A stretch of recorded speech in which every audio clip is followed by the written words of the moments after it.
Hello, hello, welcome. It is Tuesday. We had a long weekend called Victoria Day up in British Columbia, and I didn't post or do a reading on Sunday or Monday. So this is a bit delayed, but this is your weekly reading. I'm going to pull 3 cards from the Light Seers Tarot to get a little bit of information about where we stand now, our current position, and then a card that tells us where we need to do a little bit of work. We've got the full moon coming in this week, I believe Thursday, the 23rd. So as the full moon comes, the cycles of the moon, right now when it's full, it illuminates all the shadows. It brings to light the areas where we still have fear, discomfort, challenges, things that we might not like about ourselves, our relationships, our circumstances, our life are all going to come to light during the full moon to give us a chance to clear them, to give us a chance to address them, to give us a chance to change and transform them. And then the last card is going to be an illumination card, which is going to be the energy needed for the best possible outcome. So what is it that you're dealing with right now? Anything that might be uncertain, unclear, somewhere where you might be struggling, somewhere where you're looking for answers, or where you're feeling not quite like yourself. If you're feeling confused or scared about a decision or an action or choice, then these cards can really help illuminate the path forward for you. So I did clear the deck before we started, and I'm just shuffling them up now to get our 3 cards for our general reading for the collective conscious for the best possible outcome and messages today. What do you guys need to hear? That's what this is all about. What is it that you need to hear? And as I shuffle one last time, I'm asking and intending for cards and messages for the greatest good, for the highest guidance possible. The first card is the 8 of Pentacles, and this one is going to be placed exactly how it appeared, which was upside down in shadow. This is our current position. Where am I right now? This grounds you. The next card is in shadow, and it's the King of Pentacles. So we're going to turn it upside down and read the shadow message for what is it that we need to work through and clear before the situation can be resolved. And the final card is the energy needed for the best possible outcome. And this is the Page of Pentacles, and we're going to put it in the Light Seer position so we can read the messages. So where am I right now? The 8 of Pentacles in reverse. This has come up a lot for my clients lately. And what this one means, where are you right now, is you're seeking shortcuts to your detriment. You're burning out or giving up, and there's sporadic output. So there's inexperience here.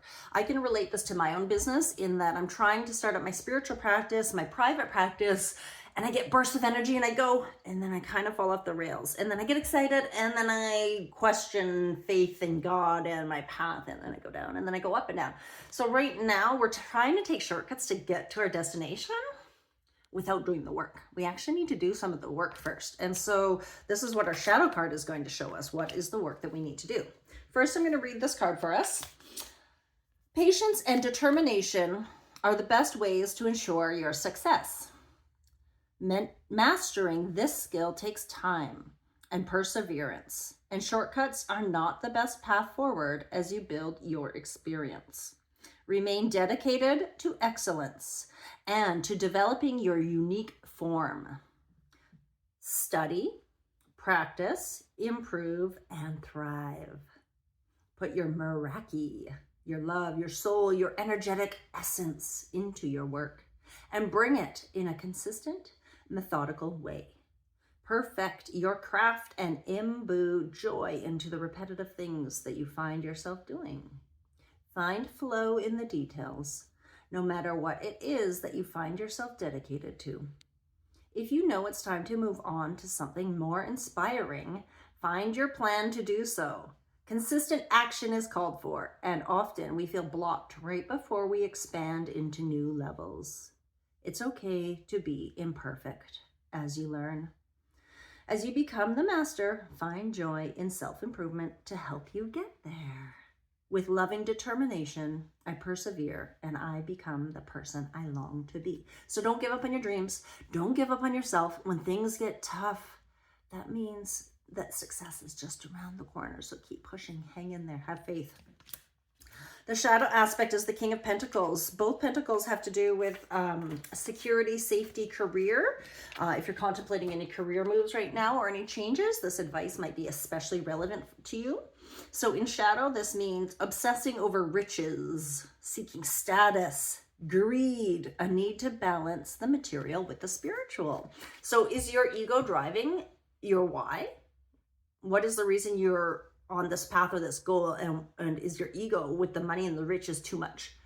Let's take a step back and figure it out. What is the core reason of why you're doing this? Yes, money is needed. Yes, we need to survive and have an income and finances to pay our bills. But that can't be the only reason why you choose to do something. You need your Meraki, your heart, your soul, your love.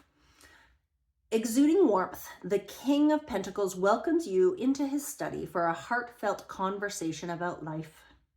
He's worked his fields, met his soulmate, found wealth, and now he looks out over his dream manifested as he offers you one of the tarot's most potent messages of forthcoming abundance and prosperity.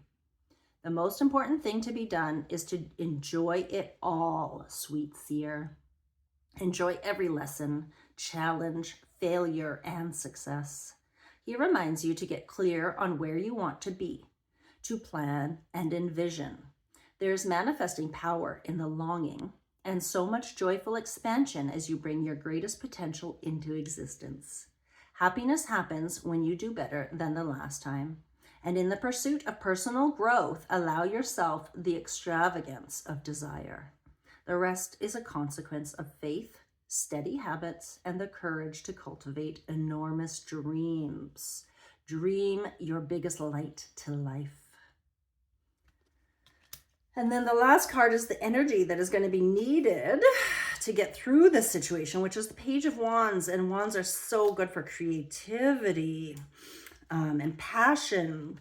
And so to get through this little hurdle, this slump of hanging on to our faith, of believing that we can have what we desire, that we dream, that we're working towards it, that it will come to us and manifest in the ways that we want to feel.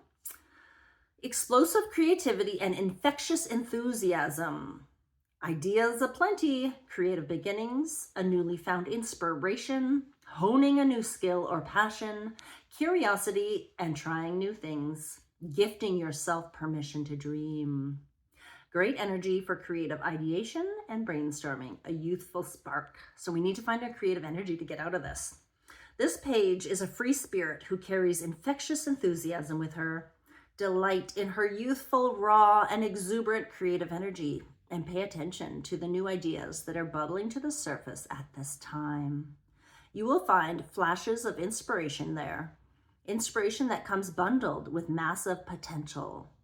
If you are feeling the creator angst of not having any solid plans to bring these insights to life, let go of your need to formalize your plans right now. Giving your ideas the space they need to develop before sharing them prematurely will allow their wings to fully form. Their potency is limitless. Let them breathe. Spend any extra time in the pursuit of the imagination. And if you are feeling any lack of ambition or drive, or feeling devoid of the inspiration that this card illuminates, know that you will find this fire when you allow yourself to dream. As the dreamer of my dream, I spontaneously and passionately ignite this flame. So dream big and remember to put the plans into action. Even though this card is saying right now you don't need to have a formal plan, the other cards were shining light on the shadow that we actually need to put some plans in place. We need to have a high level idea of where we're going and how to get there, but not too rigid. Like, we need to be flexible enough to allow for the changes of the universe. We're not the only ones co-creating on this planet. There's 8 billion other people with their minds active, with their energy active, intending and manifesting, that have to weave in with our own desires and that of the rest of the planet. And so sometimes things don't go our way. And so we need to have a good idea of where we're going. We need to have these plans in place, but we really need to dream big and believe it's possible, and then have faith and hold on for the magic to happen. I hope that reading was beneficial for you today, and I look forward to posting another one next week, hopefully on Sunday or Monday. As always, I love your feedback, so feel free to drop a comment or like, and thanks for watching. Take care and have a great week.